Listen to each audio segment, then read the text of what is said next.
umuhanzi The Ben cyangwa se Mugisha Benjamin yateye ibuye rimwe yica inyoni ebyiri.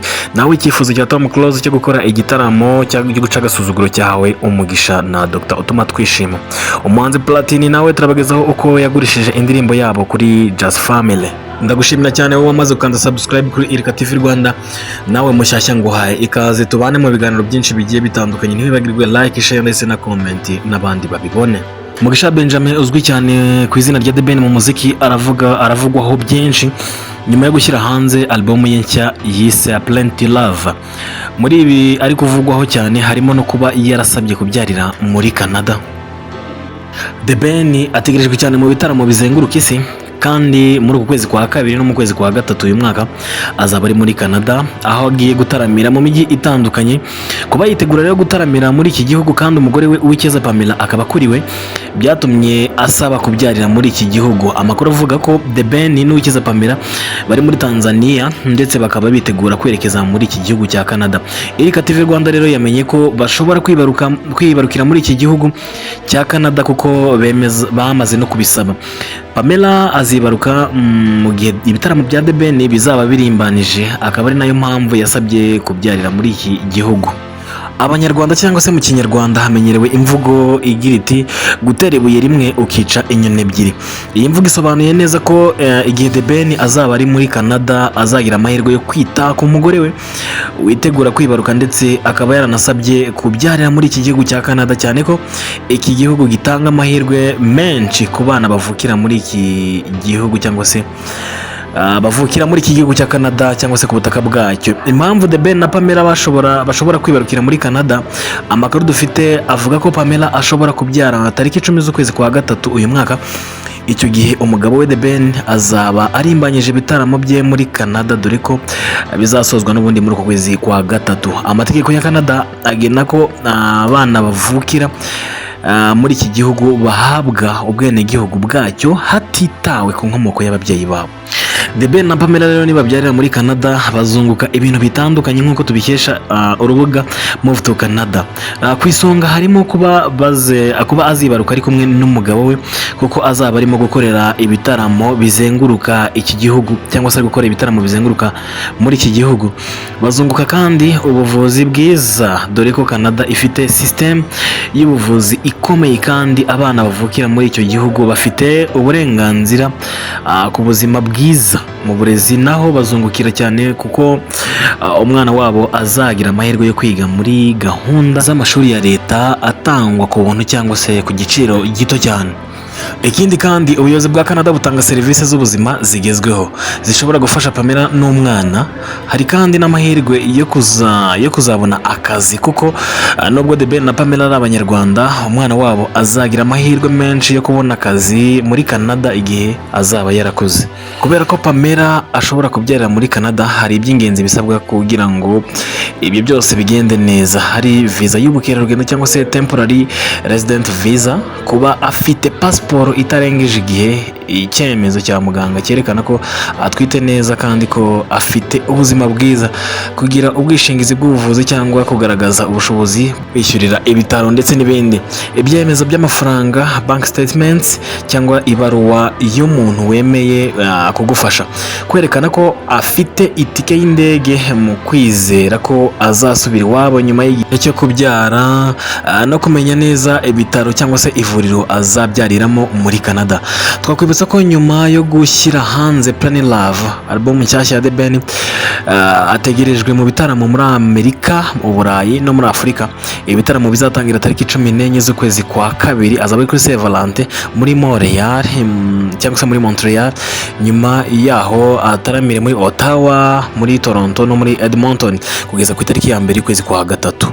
Naho Minisitiri Utuma Twishima yahaye umugisha icyifuzo cya Tom Close cyo guca agasuzuguro k'umuhanzi Kizito wo mu gihugu cya Nigeria. Nyuma y'iminsi mike Tom Close asabye ko bakora igitaramo cyo guca agasuzuguro, Minisitiri w'Urubyiruko n'Iterambere ry'Ubuhanzi yemeye ko azafatanya na Tom Close mu mitegurire y'iki gitaramo Ibi byose rero byo guca aka gasuzuguro ka Tems byavuye ku buryo Tems yahagaritse igitaramo mu buryo butunguranye, twabivuzeho mu biganiro bishize, atavugishije abari bamufashije kugitegura ndetse agatanga impamvu itumvikana ndetse zuzuyemo ibinyoma. Nyuma yo kutanyurwa n'ibyo Tems yavuze, Tom Close yatanze icyifuzo cy'uko abahanzi nyarwanda bakora igitaramo cyo guca agasuzuguro, hanyuma bagakorera igitaramo muri BK Arena ku munsi nk'uwo Tems yari buzataramireho abanyarwanda. Icyifuzo cya Tom Close cyakiriwe n'abantu benshi bagiye batandukanye, harimo n'abahanzi bagenzi be. Kuri ubu Minisitiri w'Urubyiruko n'Iterambere ry'Ubuhanzi Dr Utumatwishima yavuze ko yemeye iby'icyo gitaramo kandi biteguye gufatanya na Tom Close gutegura icyo gitaramo. Mu butumwa yanyujije ku rubuga rwe rwa X, Minisitiri Utumatwishima yagize ati: ndabizi murahuze muri iyi minsi kandi muri mu kazi neza. Igitaramo gitegurwa na Tom Close twarakimenye, tuzafatanya. Ati kandi abahanzi b'abanyamahanga bagiye bagwa mu mutego w'ibihuha no kutagira icyo bamenya muri ibi bibazo biri muri aka karere. Mu gukomeza gutegura iki gitaramo, mushyiremo korohera inshuti zacu z'abahanzi bo mu mahanga, abenshi nta makuru bafite. Ati ntitubahutaze, dukomeze tube imfura mu gusobanura ukuri kwacu. Ati kandi mu gihe iki gitaramo cyategurwa kigashyirwa mu bikorwa, cyazaba ku munsi umwe nk'uwo Tems yari yarateguriyeho kuzataramira abanyarwanda cyangwa se mu Rwanda ku itariki 20 z'ukwezi kwa gatatu. Ese burya koko umuhanzi Platini yagurishije indirimbo ya Dream Boys kuri Just Family? Umwe mu bahanzi bakoze cyangwa se bagize itsinda rya Just Family, Bahati Makacha, yatangaje ko indirimbo nashiriyemo baririmbye nk'itsinda rya Just Family bayiguriye Dream Boys binyuze kuri Platini Nemeye nyuma y'uko habayeho kutumvikana mu bijyanye n'igihe bari bihaye cyo kuyisangiza abakunzi babo. Ni indirimbo avuga ko idasanzwe mu rugendo rw'iri tsinda kuko yatumye bamenyekana cyane mu rwego rwo mu Rwanda ndetse yabashije no kubambutsa akarere. Iyi ndirimbo yagiye hanze ku itariki 14 z'ukwezi kwa kane 2018. Yagiye hanze nyuma y'imyaka 2 yari ishize iri tsinda rifashe akaruhuko mu muziki. Bahati yasobanuye ko gutandukana na bagenzi be ahanini byaturutse ku mahitamo ya buri umwe no kuba inyungu yavaga mu bikorwa byabo ntacyo yabashaga kubagezaho. Uyu muhanzi kandi asobanura ko kuririmba mu itsinda ari byiza ariko ntacyo bikungura. Yasobanuye ko kuba bagenzi baratandukanye ariko we agakomeza umuziki ahanini byaturutse ku kuba ubuzima yarakuriyemo byaramusanishaga n'umuziki. Ati akazi nzi nakoze mu buzima bwanjye kandi nta kandi katari ako gukora mu ruganda rwa muzika cyangwa se rw'umuziki w'u Rwanda. Avuga ko nubwo imyaka irenze 8 batandukanye ariko rimwe na rimwe wakumbura ibihe bagiranaga ubwo babaga bari muri studio bakora indirimbo zabo bwite. Anakumbura kandi ibihe byabo ku rubyiniro, cyane cyane ibitaramo bagiye bataramiramo n'ibindi. Ati kandi yasobanuye ko indirimbo nashiriyemo yari iya Dream Boys nyuma y'uko basiganye Platini P ahitamo kuyigurisha Just Family kugira ngo bayikorere. Ati indirimbo yari isanzwe ihari yari iya Dream Boys, kwa kundi basigana bavuga ngo dusohore iyi undi ngo iyi, noneho njyewe bari gusigana numva indirimbo mbwira Platini nti iyi ndirimbo wayiduhaye. Platini ati muranyishyura abe make ariko muyame.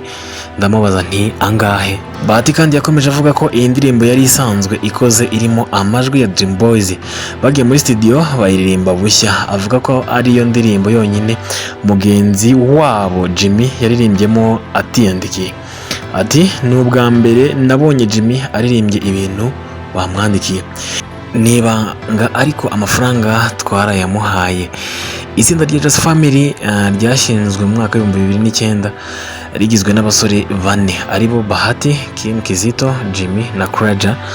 Bamenyekanye mu ndirimbo nka Nshatse Inshuti na Nzakwibuka. Mu mwaka w'2013 iri tsinda ryahuye n'ibibazo byatumye risenyuka. ariko nyuma y'igihe gito bongera kwihuza basohora indirimbo Mureke Agende bakoranye na Dream Boys mu mwaka w'ibihumbi 2017.